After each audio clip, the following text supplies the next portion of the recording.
compartment, little drawer here. That was where he kept his small change. When he died, he left in his will money to his wife's children. Now, we haven't said much about his wife, but I'll just mention a bit.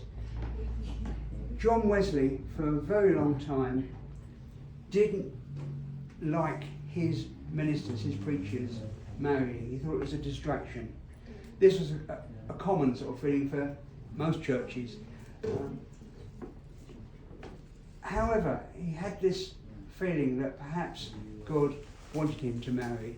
But as I said, he doubted, he had strong views, but then he thought, is it right? Is this really what God wants to do?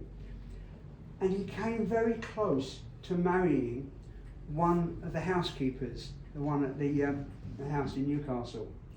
They got very, very close. First of all, he was frightened to tell his brother Charles about it, because he didn't know that Charles himself wanted to get married, and did in fact get married. He was travelling around the country with this housekeeper. She came with him on his preaching tours, and that was a bit controversial, you know, a woman travelling around the country with a man. But anyway, it's a very long story which I won't go into, but they didn't get married. She married one of the preachers instead. But still, John thought, God is probably telling me to get married, but can I get married, because won't that be a big distraction from, you know, from God's work? And he became ill at one stage and was looked after by a rich widow. We're not quite sure whether her late husband had been a merchant, possibly a merchant banker, or whether he'd been a captain of a merchant ship. It depends which books you read. But he'd left her comfortably off with money and income and a large house in Holborn, which is not very far from here. And she had several children, I think about 3 children with him. And she looked after John Wesley, and they became close.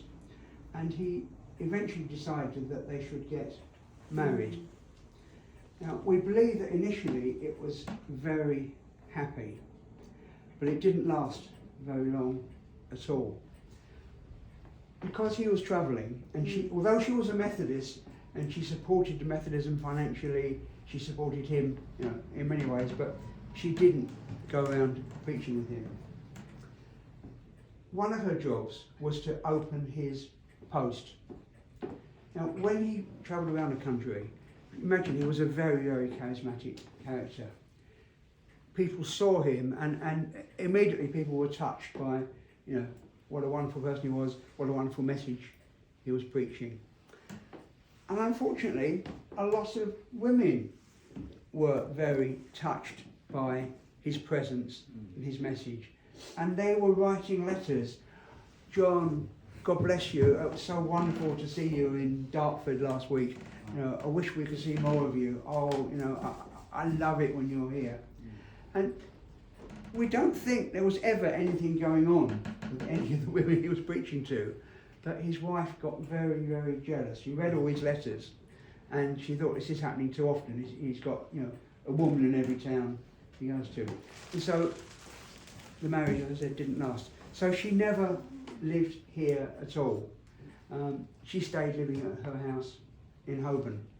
But apparently John did get on well with her children. And in his will, he said that whatever money was left in this bureau was to go to the children. Now, he always kept money there, so that if he went out, whether he was walking around the area or whether he was travelling the country, he'd always got money to give to poor people he met. But we've absolutely no idea whether we're talking about hundreds of pounds or a few coppers.